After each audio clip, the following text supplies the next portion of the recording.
Everyone. അപ്പോൾ നമ്മൾ കഴിഞ്ഞ ദിവസം നിഫ്റ്റിയെ പറ്റി സംസാരിക്കുകയുണ്ടായി. നിഫ്റ്റി 50യുടെ ലെവൽസിനെ പറ്റി ഡിസ്കസ് ചെയ്യുകയുണ്ടായി. നിഫ്റ്റിയിൽ ആ ഫോള് വന്ന ടൈമിലാണ് നമ്മൾ നിഫ്റ്റിയെ പറ്റി സംസാരിച്ചത്.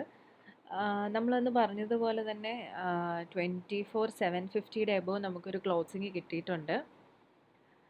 നല്ലൊരു ക്ലോസിങ് തന്നെയാണ്. ഓൾമോസ്റ്റ് കഴിഞ്ഞ ഫോളിൽ വന്നതിൻ്റെ ഓൾമോസ്റ്റ് 50% എബോവ് നിഫ്റ്റി ഇപ്പോൾ റിക്കവറി കാണിക്കുന്നുണ്ട്.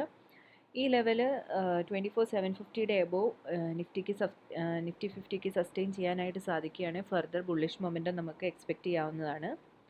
FII സെല്ലിംഗ് ആയിരുന്നു ഈ കഴിഞ്ഞ റീസെൻറ്റ് ഫോളിനുള്ള ഒരു റീസണായിട്ട് നമുക്ക് കണക്കാക്കാൻ പറ്റുന്നത്. ഏറ്റവും കൂടുതൽ റെക്കോർഡ് സെല്ലിംഗ് ആണ് FIIയുടെ ഭാഗത്തു നിന്നുണ്ടായത്. പക്ഷേ ഇപ്പോൾ FIIയുടെ ബൈയിങ് കൂടിയിട്ടുള്ളതായിട്ട് നമുക്ക് കാണാനായിട്ട് സാധിക്കും.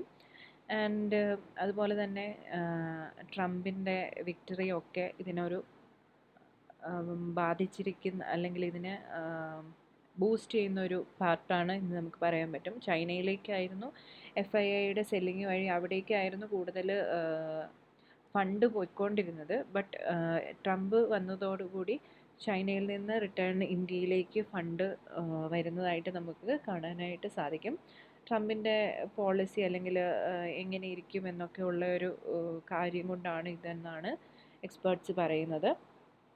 എനിവേ നമുക്ക് നോക്കാം നിഫ്റ്റി എങ്ങനെ ബിഹേവ് ചെയ്യുമെന്ന്. കഴിഞ്ഞ ദിവസം തന്നിരിക്കുന്ന ക്ലോസിംഗ് എന്തായാലും വളരെ നല്ലൊരു ക്ലോസിംഗ് ആണ്. ഇതിന് മുന്നേ പലതവണ ഈ ലെവലിനെ ക്രോസ് ചെയ്യാനായിട്ട് നിഫ്റ്റി ശ്രമിച്ചെങ്കിലും ക്രോസ് ചെയ്യാൻ കഴിഞ്ഞില്ലായിരുന്നു. ബട്ട് ലാസ്റ്റ് ഫോം ചെയ്തിരിക്കുന്ന ഡേ ക്യാൻഡിൽ എന്ന് പറയുന്നത് അത്യാവശ്യം നല്ലൊരു ഡേ ക്യാൻഡിൽ തന്നെയാണ്. നമുക്ക് ഒരു ഫർദർ റിക്കവറി എക്സ്പെക്റ്റ് ചെയ്യാവുന്നതാണ്. സോ അടുത്തടുത്ത റെസിസ്റ്റൻസ് ലെവൽസാണ് ഞാനിവിടെ മാർക്ക് ചെയ്തിരിക്കുന്നത്. മേജറായിട്ട് ഉള്ള റെസിസ്റ്റൻസ് ലെവൽസാണിത്. 24,900 ലെവലിൽ ഒരു റെസിസ്റ്റൻസ് നമുക്ക് കൺസിഡർ ചെയ്യാവുന്നതാണ്. അതിനുശേഷം 25,200 അറൗണ്ടായിട്ട് നല്ലൊരു റെസിസ്റ്റൻസ് നമുക്ക് ഫേസ് ചെയ്യാൻ പറ്റും. അതുപോലെ തന്നെ നെക്സ്റ്റ് നമുക്ക് വരുന്ന ഒരു റെസിസ്റ്റൻസ് ആണ് 25,300 റേഞ്ചിൽ. ആൻഡ് ഫർദർ അപ്പ് മൂവ് വരികയാണെങ്കിൽ നമുക്ക് അതിനനുസരിച്ചുള്ള പോയിൻറ്റ്സ് പിന്നീട് കൺസിഡർ ചെയ്യാവുന്നതാണ്. ഇതാണ് നിഫ്റ്റി 50യുടെ കാര്യത്തിൽ ഉള്ള ഒരു സ്റ്റഡി എന്ന് പറയുന്നത്. RSI 60 എബോവ് നിൽപ്പുണ്ട്. അതുപോലെ നമുക്ക് ഷോർട്ടർ ടൈം പീരീഡിലും കൂടി നോക്കാം. 15 മിനിറ്റ്സിൽ ചെക്ക് ചെയ്യുകയാണെങ്കിൽ RSI 70 എബോവ് ഉണ്ട്. സോ മൺഡേ നാളെയും നമുക്കൊരു ബുള്ളിഷ് മൊമെൻറ്റം എക്സ്പെക്റ്റ് ചെയ്യാം എന്നാണ് തോന്നുന്നത്. മോർണിംഗിൽ നമുക്ക് ഗിഫ്റ്റ് നിഫ്റ്റിയും കൂടെ നോക്കിക്കഴിഞ്ഞാൽ ആ ഒരു ഇത് കൺഫേം ചെയ്യാവുന്നതാണ്. ഓൾമോസ്റ്റ് 220 പോയിൻറ്റ്സിൻ്റെ ക്ലോസിംഗ് ആണ് കഴിഞ്ഞ ദിവസം നമുക്ക് നിഫ്റ്റി 50 പ്രൊവൈഡ് ചെയ്തത്. ഇനി ഞാൻ അടുത്ത ആഴ്ചത്തേക്ക് കൺസിഡർ ചെയ്യുന്ന അല്ലെങ്കിൽ എൻ്റെ വാച്ച് ലിസ്റ്റിൽ ആഡ് ചെയ്തിരിക്കുന്ന കുറച്ച് സ്റ്റോക്സാണ് നിങ്ങൾക്ക് വേണ്ടി കൂടി ഷെയർ ചെയ്യാൻ പോകുന്നത്. ആദ്യമേ പറഞ്ഞുകൊള്ളട്ടെ, ഇതൊരു സ്റ്റോക്ക് റെക്കമെൻഡേഷൻ അല്ല. Please don't consider this as A stock recommendation. ഇത് ഞാൻ എപ്പോഴും പറയുന്നത് പോലെ തന്നെ എൻ്റെ ഒരു സ്റ്റഡി പർപ്പസിന് വേണ്ടി ഞാൻ ആഡ് ചെയ്തിരിക്കുന്ന സ്റ്റോക്സാണ്. ഇതൊരു ബൈ ഓർ സെൽ റെക്കമെൻഡേഷൻ ആയിട്ട് ആരും കൺസിഡർ ചെയ്യരുത്. I'm not a SEBI registered research journalist as well. Okay, so for the coming week ഞാൻ കൺസിഡർ ചെയ്യുന്ന കുറച്ച് സ്റ്റോക്സാണ് ഇവിടെ ലിസ്റ്റ് ചെയ്തിരിക്കുന്നത്. അതിൽ ആദ്യത്തെ സ്റ്റോക്ക് രത്നവീർ ആണ്. രത്നവീർ നമുക്കൊന്ന് നോക്കാം. ഇതൊരു ഹയസ്റ്റ് കാറ്റഗറി സ്റ്റോക്കാണ് എന്ന് പറയേണ്ടി വരും. ഇതിനെ ഞാൻ ഒരു ഷോർട്ട് ടൈമിലേക്ക് കൺസിഡർ ചെയ്യുന്നില്ല. Actually I M considering this four A long term or swing more than swing. ഞാനൊരു ലോങ് ട്രേഡ് ആയിരിക്കും പ്രിഫർ ചെയ്യുന്നത്. ഞാൻ എൻട്രി എടുക്കാൻ ഉദ്ദേശിക്കുന്ന പോയിൻറ്റ് ഒരു ഇൻ ആൻഡ് അറൗണ്ട് ഒരു 188 to 190 ആ റേഞ്ച് ആയിരിക്കും. ഇത് ഈ ഒരു ട്രെൻഡ് ലൈനെ റെസ്പെക്റ്റ് ചെയ്ത് ഇവിടെ സസ്റ്റെയിൻ ചെയ്യുകയാണെങ്കിൽ എൻട്രി എടുക്കാനായിരിക്കും ഞാൻ താല്പര്യപ്പെടുക.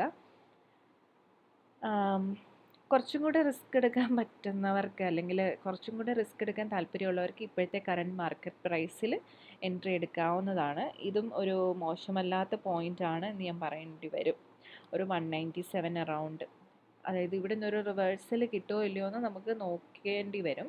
But most probably I expect it will come down till 188 and ഇവിടെ സസ്റ്റെയിൻ ചെയ്യുമോ എന്നതിന് ശേഷം മാത്രമായിരിക്കും ഞാനൊരു എൻട്രി പ്രിഫർ ചെയ്യുന്നത്. ഇതെൻ്റെ പേഴ്സണൽ ഒപ്പീനിയൻ മാത്രമാണ്. നമുക്ക് നോക്കാം ഈ സ്റ്റോക്ക് എങ്ങനെ ബിഹേവ് ചെയ്യുന്നു എന്ന്. നമ്മുടെ അനാലിസിസ് കറക്റ്റ് ആണോ എന്നുള്ളതൊക്കെ നമുക്ക് ഒന്ന് ക്രോസ് ചെക്ക് ചെയ്യാനും കൂടി വേണ്ടിയിട്ടാണ് ഈ രീതിയിൽ ഞാൻ പറയുന്നത്. ഓക്കെ, നമുക്ക് അടുത്തതായിട്ട് രത്നവീറിന് ശേഷം രത്നവീറിനെ നമുക്ക് വീക്ക്ലി ക്യാൻഡിലും കൂടി ചെക്ക് ചെയ്യാം. വീക്ക്ലി ക്യാൻഡിലും ഒരു സിമിലർ പാറ്റേൺ തന്നെ നമുക്ക് കാണാനായിട്ട് സാധിക്കുന്നത്. ഇപ്പോൾ നിൽക്കുന്നത് ക്ലോസിങ് വന്നിരിക്കുന്നത് 197 അറൗണ്ട് ആണ്. നമുക്ക് നോക്കാം ഇത് വരും ദിവസങ്ങളിൽ എങ്ങനെ ബിഹേവ് ചെയ്യുന്നു എന്നത്. എന്നതിന് ശേഷം എൻട്രി എടുക്കുന്നതായിരിക്കും നല്ലത്. ദെൻ ചമ്പൽ ഫെർട്ടിലൈസറാണ്. ചമ്പൽ ഫെർട്ടിലൈസർ ഞാൻ കഴിഞ്ഞ ആഴ്ചയും പറയുകയുണ്ടായി. But I still believe Chambal fertiliser can provide further up move എന്ന് ഞാൻ വിശ്വസിക്കുന്നു. സോ അത് ഞാൻ വാച്ച് ലിസ്റ്റിൽ ആഡ് ചെയ്തിട്ടുണ്ട്.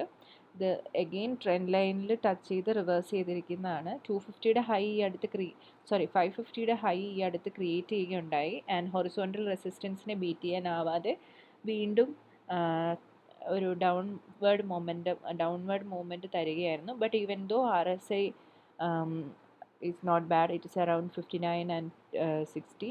നമുക്കൊരു 1 hour ചാർട്ടിൽ ചെക്ക് ചെയ്യുകയാണെങ്കിൽ RSI 48 ആണ്. അതുപോലെ ഒരു 15 മിനിറ്റിൽ ചെക്ക് ചെയ്യുകയാണെങ്കിൽ RSI 60 എബോവ് ആണ്. സോ നമുക്ക് മൺഡേ സ്റ്റോക്ക് എങ്ങനെ ബിഹേവ് ചെയ്യുന്നു എന്നത് നോക്കാം. അതിനുശേഷം ഇത് ഹോൾഡ് ചെയ്യണോ അല്ലെങ്കിൽ എന്ത് ചെയ്യണം എന്നുള്ളത് നമുക്ക് അതിനനുസരിച്ച് ചെയ്യാവുന്നതാണ്. നെക്സ്റ്റ് ഞാൻ കൺസിഡർ ചെയ്യുന്ന സ്റ്റോക്ക് HCC ആണ്. HCC ഒരു മിഡ് ടേം ഒരു സ്വിംഗ് ട്രേഡിനൊക്കെ നല്ലൊരു സ്റ്റോക്കായിട്ടാണ് എനിക്ക് തോന്നുന്നത്. ഇത് വീക്ക്ലി ക്യാൻഡിലാണ്. വീക്ക്ലി ക്യാൻഡിലിൽ നോക്കിക്കഴിഞ്ഞാൽ നിങ്ങൾക്ക് കാണാനായിട്ട് സാധിക്കും ഈ ഫോം ചെയ്തിരിക്കുന്ന ക്യാൻഡിൽ അത്യാവശ്യം നല്ലൊരു ക്യാൻഡിൽ തന്നെയാണ്. നമുക്ക് ഡേ ക്യാൻഡിലും കൂടി ഒന്ന് ചെക്ക് ചെയ്യാം.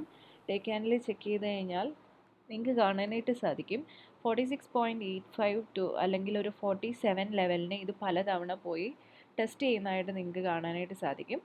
ഞാൻ പറയുകയാണെങ്കിൽ ഫോർ എ ഷോർട്ട് ആയിട്ട് എൻട്രി എടുക്കുന്ന ആളുകൾക്ക് 47 എബോവ് ഒരു ക്ലോസിങ് കിട്ടിക്കഴിഞ്ഞാൽ ഉറപ്പായിട്ട് ഒരു എൻട്രി എടുക്കാവുന്നതാണ്. ഫർദർ അപ്പ് മൂവ് നമുക്ക് പ്രതീക്ഷിക്കാവുന്നതുമാണ്.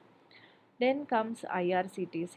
ഞാൻ അടുത്തായിട്ട് കൺസിഡർ ചെയ്യുന്ന സ്റ്റോക്ക് IRCTC ആയിരിക്കും.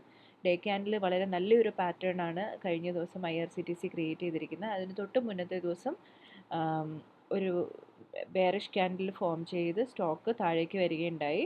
ബട്ട് 820യുടെ ലോ കാണിച്ച ശേഷം വീണ്ടും ഒരു റിക്കവറി അത് പ്രൊവൈഡ് ചെയ്ത് 835 അറൗണ്ടാണ് ക്ലോസിംഗ് ഉണ്ടായിരിക്കുന്നത്. നമുക്ക് നോക്കാം. ഞാൻ കഴിഞ്ഞ ആഴ്ച ഈ സ്റ്റോക്കിനെ പറ്റി പറയുകയുണ്ടായി. അന്ന് ഞാൻ പറഞ്ഞിരുന്നു 855 എബോവ് അല്ലെങ്കിൽ ഒരു 858 എബോവ് ഒരു ക്ലോസിങ് വരികയാണെങ്കിൽ നിങ്ങൾക്ക് എൻട്രി എടുക്കാവുന്നതാണ്. അത് നല്ലൊരു അപ്വേർഡ് മൊമെൻറ്റം തരാനായിട്ടുള്ള ചാൻസ് ഉണ്ട്. Then comes Morepen lab. Morepen lab ഒരു ബ്രേക്കൗട്ട് കഴിഞ്ഞ ഒരു സ്റ്റോക്കാണ്. ബ്രേക്കൗട്ട് കഴിഞ്ഞ ദിവസം നമുക്ക് 91.61 അതായത് ഓൾമോസ്റ്റ് 91.71 ഓൾമോസ്റ്റ് 92ൻ്റെ ഹൈ അത് കാണിക്കുകയുണ്ടായി. അതിനുശേഷം ദ വെരി നെക്സ്റ്റ് ഡേ അത് 84ൻ്റെ ലോയും കാണിക്കുകയുണ്ടായി. ബട്ട് ക്ലോസിങ് വന്നിരിക്കുന്നത് 87.15ലാണ്. മോർപ്പൻ ലാബിൽ ഞാനൊരു ഫർദർ അപ്വേർഡ് മൊമെൻറ്റം എക്സ്പെക്റ്റ് ചെയ്യുന്നുണ്ട്. മോർപ്പൻ ലാബ് നിയർ ബൈ തന്നെ ഒരു 100ൽ ടച്ച് ചെയ്യുമെന്നാണ് ഞാൻ പ്രതീക്ഷിക്കുന്നത്. നമുക്ക് നോക്കാം എങ്ങനെ ബിഹേവ് ചെയ്യുമെന്ന്. നെക്സ്റ്റ് ഞാൻ കൺസിഡർ ചെയ്യുന്ന ഒരു സ്റ്റോക്ക് വൈഭവ് ഗ്ലോബലായിരിക്കും. വൈഭവ് ഗ്ലോബൽ വളരെ ലോങ് പീരീഡ് ഓഫ് കൺസോൾട്ടേഷന് ശേഷം ഒരു റിവേഴ്സൽ മോഡിലേക്ക് തിരിഞ്ഞു എന്ന് ആണ് എനിക്ക് തോന്നുന്നത്.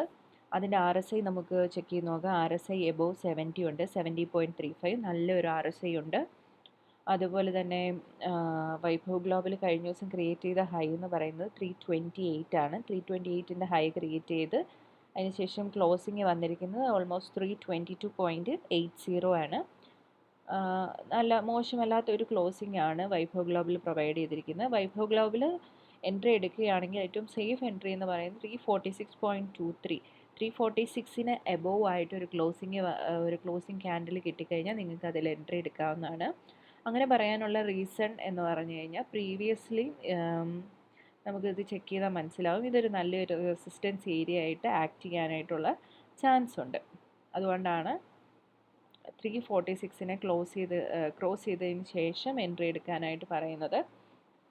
സോ നല്ലൊരു അപ്വേർഡ് മൊമെൻറ്റം തരാനായിട്ട് ചാൻസ് ഉള്ളൊരു സ്റ്റോക്കാണ് വൈഭവ് ഗ്ലോബൽ. അതെങ്ങനെ ബിഹേവ് ചെയ്യുന്നു എന്ന് നമുക്ക് നോക്കാവുന്നതാണ്. Then comes Reliance Power. Reliance പവറിൻ്റെ ചാർട്ട് നമുക്ക് ചെക്ക് ചെയ്യാം. റിലയൻസ് പവർ ഞാൻ നേരത്തെ പറഞ്ഞിട്ടുള്ള ഒരു സ്റ്റോക്കാണെന്നാണ് എനിക്ക് തോന്നുന്നത്. ഇതൊരു ബ്രേക്കൗട്ട് പ്രൊവൈഡ് ചെയ്ത് ഒരു അപ്വേർഡ് മൊമെൻറ്റം നമുക്ക് തരുന്നുണ്ട്. കഴിഞ്ഞ ദിവസം ക്രിയേറ്റ് ചെയ്ത ഹൈ ഏകദേശം 48-നടുത്താണ്. അതിനുശേഷം കുറച്ച് താഴ്ന്ന് 47.45-നാണ് ക്ലോസ് ചെയ്തിരിക്കുന്നത്. കഴിഞ്ഞ ദിവസം തന്നെ നമുക്ക് 44.67 ലോയും അത് കാണിക്കുകയുണ്ടായി. ബട്ട് RSI ചെക്ക് ചെയ്താൽ നിങ്ങൾക്ക് കാണാനായിട്ട് സാധിക്കും 68.67, ഓൾമോസ്റ്റ് 70 അടുത്ത് RSI ഉണ്ട്. ഫർദർ അപ്വേർഡ് മൊമെൻറ്റം പ്രൊവൈഡ് ചെയ്യാനായിട്ട് കേപ്പബിലിറ്റി ഉള്ള ഒരു സ്റ്റോക്കാണ് റിലയൻസ് പവർ. താല്പര്യമുള്ളവർക്ക് എൻട്രി എടുക്കാവുന്ന ഒരു സ്റ്റോക്കാണ്. അത്യാവശ്യം നല്ല അപ്വേർഡ് മൊമെൻറ്റം കിട്ടാൻ ചാൻസ് ഉണ്ടെന്നാണ് എൻ്റെ ഒരു പേഴ്സണൽ ഒപ്പീനിയൻ. നമുക്ക് നോക്കാം ഇതൊക്കെ എങ്ങനെ ബിഹേവ് ചെയ്യുന്നു, അല്ലെങ്കിൽ എത്രത്തോളം അപ്വേർഡ് മൊമെൻറ്റ് പ്രൊവൈഡ് ചെയ്യും എന്നുള്ളത്. 60 എബോവ് ഒരു ടാർഗറ്റ് ഞാൻ എക്സ്പെക്റ്റ് ചെയ്യുന്നുണ്ട് ഒരു സ്വിംഗ് ട്രേഡിൽ. അത് എങ്ങനെ അത് ബിഹേവ് ചെയ്യുന്നു എന്നുള്ളത് നമുക്ക് വഴിയെ കണ്ടറിയാം. നെക്സ്റ്റ് ഞാൻ കൺസിഡർ ചെയ്യുന്ന ഒരു സ്റ്റോക്ക് ഹെഗ് ആയിരിക്കും. ഹെഗ് 550-യുടെ എബോവ് തന്നെ ഇപ്പോഴും സസ്റ്റെയിൻ ചെയ്യുന്നുണ്ട്. സോ ദാറ്റ് ഹെഗ് നല്ലൊരു അപ്വേർഡ് മൊമെൻറ്റത്തിന് വേണ്ടിയുള്ള പ്രിപ്പറേഷനിലാണെന്ന് ഞാൻ അതിനെ കൺസിഡർ ചെയ്യുന്നു. ഡേ ക്യാൻഡിലിൽ നോക്കിക്കഴിഞ്ഞാലും ഹെഗ് നല്ലൊരു പിക്കായിരിക്കും. അതുപോലെ തന്നെ നമുക്ക് വീക്ക്ലി ക്യാൻഡിലിട്ട് ചെക്ക് ചെയ്ത് നോക്കാം. ഈവൻ വീക്ക്ലി ക്യാൻഡിലാണെങ്കിലും ഹെഗ് മോശമല്ലാത്തൊരു പൊസിഷനിൽ തന്നെയാണ് ഇപ്പോഴും തുടരുന്നത്.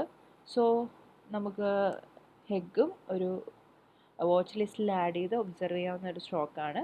അതിൻ്റെ മൊമെൻറ്റം പിക്ക് ചെയ്യുന്നതിനനുസരിച്ച് എൻട്രി എടുക്കണോ അല്ലെങ്കിൽ ഹോൾഡ് ചെയ്യണോ, സ്റ്റോപ്പ് ലോസ് എത്ര ഇടണം എന്നുള്ളതൊക്കെ നമുക്ക് തീരുമാനിക്കാവുന്നതാണ്. സോ ഇതാണ് ഞാൻ വാച്ച് ലിസ്റ്റിൽ ആഡ് ചെയ്തിരിക്കുന്ന കുറച്ച് stocks. So that's all about today. മറ്റ് സ്റ്റോക്സിനെ പറ്റി അല്ലെങ്കിൽ കൂടുതൽ ഇൻഫർമേഷൻ നമുക്ക് വരും ദിവസങ്ങളിൽ പങ്കുവയ്ക്കാം. ആൻഡ് നിങ്ങൾക്ക് ഞാൻ ഈ ഷെയർ ചെയ്യുന്നത് ഒരു ഇൻഫർമേറ്റീവ്, ഈ വീഡിയോസൊക്കെ ഒരു ഇൻഫർമേറ്റീവ് ആണെന്ന് തോന്നുകയാണെങ്കിൽ പ്ലീസ് ഡു കമൻറ്റ്, അല്ലെങ്കിൽ നിങ്ങൾക്ക് ഇഷ്ടപ്പെടുകയാണെങ്കിൽ ലൈക്ക് ചെയ്ത് തരിക. ആൻഡ് എല്ലാവരും പറയുന്ന പോലെ തന്നെ സബ്സ്ക്രൈബ് ചെയ്യുക.